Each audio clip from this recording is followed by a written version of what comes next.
Hi viewers, welcome to cannybuck.com। इस video में हम करेंगे एक्सरसाइज 12.2 का फिफ्थ क्वेश्चन। फिफ्थ क्वेश्चन में क्या दे रखा है? अ रोम्बस, एक रोम्बस है, shaped field has green grass for 18 cows to graze. एक फील्ड है रोम्बस शेप की। रोम्बस कैसा होता है? ऐसे। इसमें जो 18 काउज हैं वो घास चर सकती हैं। If each side of the rhombus is 30 metre, इसकी ईच साइड है 30 metre and its longer diagonal is 48 metre, और जो इसका लॉन्गर डायगनल है ना वो 48 मीटर है। ये 48 है पूरा। How much area of grass field will each cow be getting, तो एक गाय के हिस्से में कितना एरिया आएगा वो निकालना हमें। उसके लिए पहले तो इस पूरे रोम्बस का एरिया निकालना पड़ेगा। रोम्बस का एरिया कैसे निकलेगा? देखो, सबसे पहले रोम्बस की प्रॉपर्टीज़ क्या होती है। रोम्बस की जो ईच साइड होती है ना, each side of rhombus is equal, यानी सारी साइड आपस में इक्वल होती है। डायगनल है वो आपस में बाइसेक्ट करते हैं। ये एक डायगनल ये था, एक ये था। बाइसेक्ट का मतलब है इक्वल पार्ट्स में डिवाइड करते हैं, यानी ये इतना हिस्सा इसके इक्वल है और ये इतना हिस्सा इसके इक्वल है। ठीक है, अब देखो, ये 30, ये 30, ये पूरा 48 गिवन था, हमें दे रखा है ना लॉन्गर डायगनल इज 48। तो इसका हाफ कितना हो गया? ये कितना हो गया? 48 का हाफ 24। ये भी कितना हो गया? 24। ठीक है, अब मुझे क्या निकालना है? मुझे ये डायगनल निकालना है। तो ये डायगनल कैसे निकालेंगे? पहले मैं इसको नाम दे देती हूँ। ये ए, बी, सी, ये डी, और ये सेंटर है, ये हो गया ओ। ठीक है, अब देखो, इस ट्रायंगल में रोम्बस के जो डायगनल है वे 90 डिग्री पे इंटरसेक्ट करते हैं। ये 90 डिग्री हो गया, तो ये क्या बन गया? एक राइट एंगल ट्रायंगल। ठीक है, तो इसमें हम क्या यूज़ करेंगे? पाइथागोरस थ्योरम का यूज़ करके हम ओ डी की वैल्यू निकालेंगे। यानी पाइथागोरस थ्योरम क्या होती है? By using Pythagoras theorem. Pythagoras theorem बताती है कि हाइपोटेन्यूज का स्क्वायर होता है वो बाकी की जो दोनों साइड है उनके स्क्वायर के सम के इक्वल होता है। हाइपोटेन्यूज यानी जो एंगल के ऑपोजिट साइड होती है, यानी एडी। एडी का square is equal to sum of other two sides, यानी O A square plus O D square. ठीक है, एडी का स्क्वायर, एडी की वैल्यू कितनी है? 30। ये आ गया मेरा 30 का स्क्वायर इक्वल टू ओ ए। ओ ए की वैल्यू है 24 स्क्वायर। ओ डी की वैल्यू निकालनी है। 30 का स्क्वायर कितना होगा? 20 इक्वल टू 24 का स्क्वायर कितना होता है? Plus O D square. ये इस साइड प्लस का यहाँ आएगा तो माइनस का, यानी 900 minus 576 equal to O D square. इसमें से ये गया तो कितना बचा? 324 equal to O D square. 324 किसका स्क्वायर होता है? ये होता है 18 का square equal to O D square. Square से स्क्वायर कैंसिल, यानी ओ डी आ गई हमारी 18 सेंटीमीटर, सॉरी 18 मीटर, क्योंकि ये यूनिट्स मीटर में है ना। तो ये भी 18 हो गई, ये भी 18 हो गई। अब हम इस ट्रायंगल का एरिया निकाल सकते हैं। Area of triangle A C D, right angle triangle है तो एरिया कितना होगा? Half into base into height, यानी हाफ इंटू ये पूरा बेस कितना है? 24 24 48 इंटू ये हाइट कितनी है? 18। ठीक है, अब इनको काट देंगे, कितना आएगा? ये आएगा 24 इंटू 18 करेंगे तो ये आएगा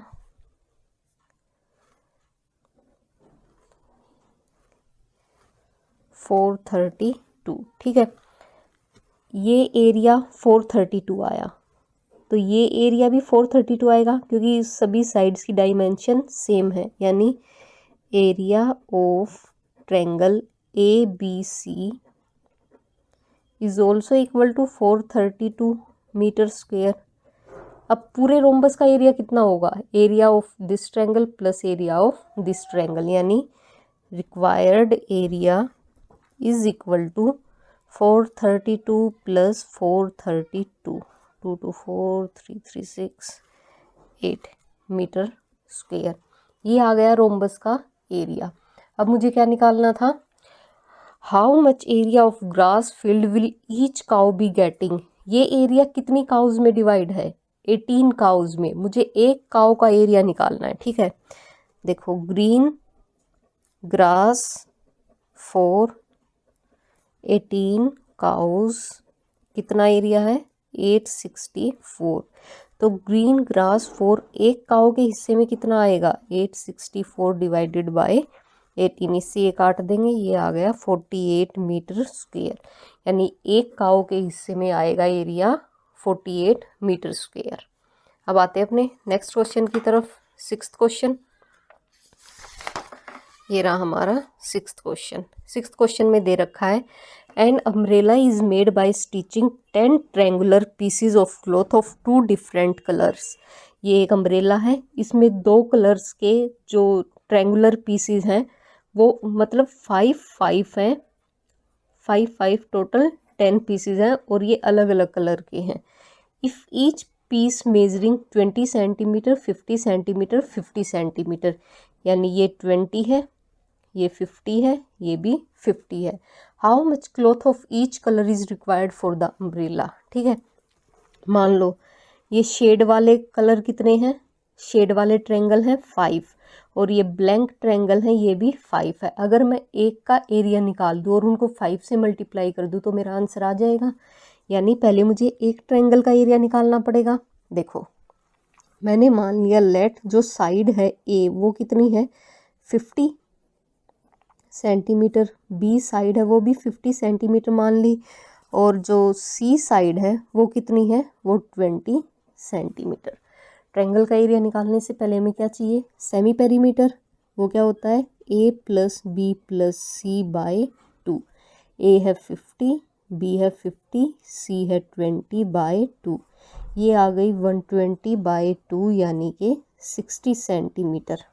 अब area of triangle Heron's formula से क्या होता है एस इंटू एस माइनस ए, एस माइनस बी और एस माइनस सी अंडर रूट में, यानी एस सेमी पेरीमीटर कितना आया था 60, 60 इंटू 60 माइनस ए 50 है, 60 माइनस बी भी 50 और 60 माइनस सी है 20, यानी ये आ गया मेरा अंडर रूट 60 इंटू 60 में से 50 गई तो 10 इंटू 10 इंटू 60 में से 20 गई तो 40। ठीक है,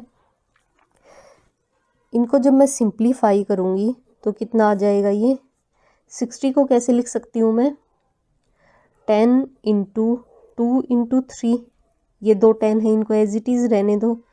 और 40 को कैसे लिख सकती हूँ 10 इंटू 2 इंटू 2। अब देखो एक 2 पेयर बन गए, इनमें से एक 10 बाहर आ जाएगा, सेम ये 2 पेयर बन गए, इनमें से एक 10 बाहर आ जाएगा, 2 2 के पेयर हैं, इनमें से एक 2 बाहर आ जाएगा, अंदर क्या बचा 3 2 ज़ा 6, यानी ये हो गया 200 रूट 6। ये आया है एक ट्रायंगल का एरिया।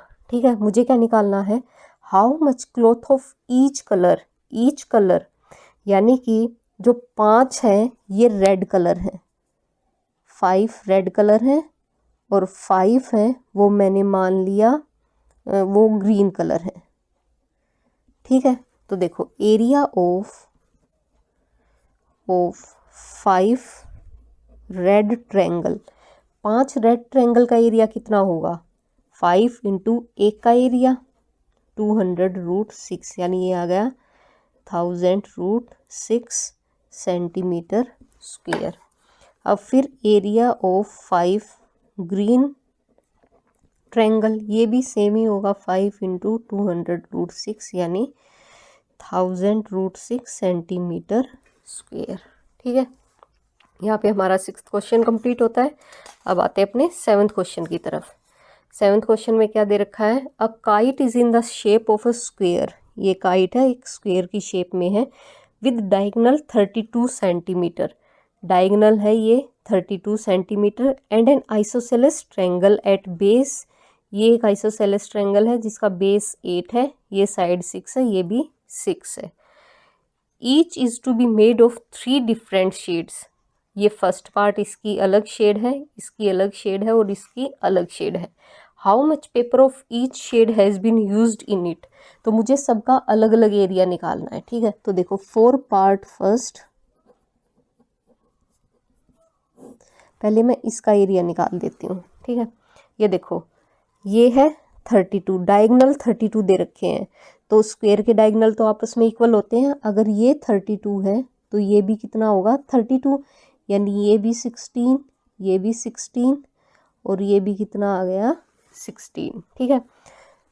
और ये आपस में 90 डिग्री पे इंटरसेक्ट करते हैं, तो ये राइट एंगल ट्रायंगल हो गया, यानी इन ट्रायंगल BCD एरिया कितना होगा, area of triangle BCD equal to, right angle triangle का एरिया होता है half into base into height, यानी हाफ इंटू बेस कितना है 32, हाइट कितनी है 16,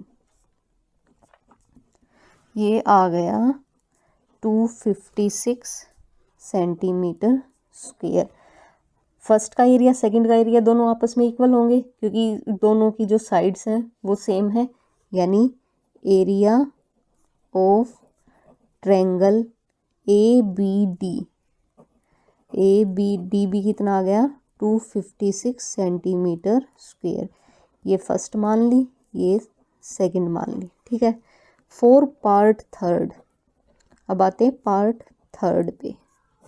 पार्ट थर्ड में ये है, ये साइड 6, ये भी 6, ये 8, तो इसमें हीरोन्स फॉर्मूला लगा देंगे, यानी कि let A equal to 6, B equal to 6 और C इक्वल टू 8। सबसे पहले इनका सेमी पेरीमीटर निकालते हैं, A plus B plus C by 2, यानी कि A है 6 प्लस 6 प्लस 8 बाय 2, कितना आ गया ये 20 बाय 2, यानी कि ये आ गया 10। अब इसका एरिया कैसे निकलेगा, एरिया equal to S into S minus A, S minus B, S minus C और अंडर रूट, यानी under root S, semi perimeter कितना है 10, 10 इंटू 10 माइनस 6, 10 माइनस 6 और ये 10 माइनस 8, यानी अंडर रूट 10 इंटू 10 में से 6 गए तो 4, यहाँ भी 4 और ये आ गया 2, तो ये कितना आया, ये आ गया अंडर रूट 10 को कैसे लिख सकती हूँ 2 इंटू 5, ये 4 इंटू 4 को एज इट इज़ रहने दो और ये 2, ठीक है। इनमें से पेयर बना ले, एक तो ये 2 का पेयर बन गया और एक ये 4 का पेयर, अंडर रूट में क्या बचा 5, ये गया 4 2 जा 8 रूट 5, ठीक है। अब ये रूट 5 है तो मुझे इसका रूट हटाना पड़ेगा, स्क्वायर रूट निकालना पड़ेगा, कैसे हटाते हैं वो देखो, ये है 5, इसका स्क्वायर रूट निकालना है, जो नंबर यहाँ लिखना है वो यहाँ भी लिखना है, यानी 2 2 जा 4, कितना रिमाइंडर बचा 1, पॉइंट लगा दिया, 2 0, इसमें जो भी नीचे उतारते हैं वो पेयर में उतारते हैं, यहाँ क्या लिखते हैं जो ऊपर आया है उसका डबल करके 2 2 जा 4। अब जो यहाँ नंबर लिखेंगे वही नंबर यहाँ जाएगा, अगर मैं यहाँ 1 लिखती हूँ तो यहाँ भी 1 आएगा, यहाँ 2 लिखती हूँ तो यहाँ भी 2 आएगा। अब मैं यहाँ 2 लिख रही हूँ और 42 की मल्टीप्लाई 2 से करते कितना आएगा, ये आएगा 84, 100 में से 84 गए तो 16, 2 0 और उतार लेती हूँ, यहाँ क्या आएगा 22 का डबल यानी 44 हो गया, जो नंबर यहाँ लिखना है वही नंबर यहाँ लिखना है। 4 4 3 की 3 से मल्टीप्लाई की तो कितना आया 1329, इसमें से ये माइनस किया तो 271 आ गया। अब दोबारा 2 0 लगा के ये फिर से सोल्व करना है, यहाँ इसका डबल लिखना है, ये आ जाएगा 4 4 6, जो नंबर यहाँ लिखना है वही नंबर यहाँ लिखना है, यहाँ मैं 6 लिख रही हूँ तो यहाँ भी 6, इस पूरे की 6 से मल्टीप्लाई करेंगे तो ये आएगा 26796, ये आ गया मेरा, कितना आया 2.236, ये यहाँ पे 5 से बड़ा है तो ये नंबर इसमें एक ऐड हो जाएगा, यानी ये बन जाएगा 2.24। तो √5 की वैल्यू कितनी आई? 2.24। इसको आपस में मल्टीप्लाई करेंगे तो कितना आ जाएगा? 17.92 सेंटीमीटर स्क्वेयर। तीनों पार्ट्स का एरिया निकालना था। फर्स्ट पार्ट का 256, सेकंड पार्ट का भी 256 और थर्ड पार्ट का कितना आया? 17.92। यहाँ पे हमारा ये 7th क्वेश्चन कंप्लीट होता है। अगर आपको कोई डाउट है तो आप कमेंट सेक्शन में बता सकते हो। अगर वीडियो पसंद आई हो तो लाइक, शेयर, सब्सक्राइब करें and don't forget to press the bell icon. Thank you.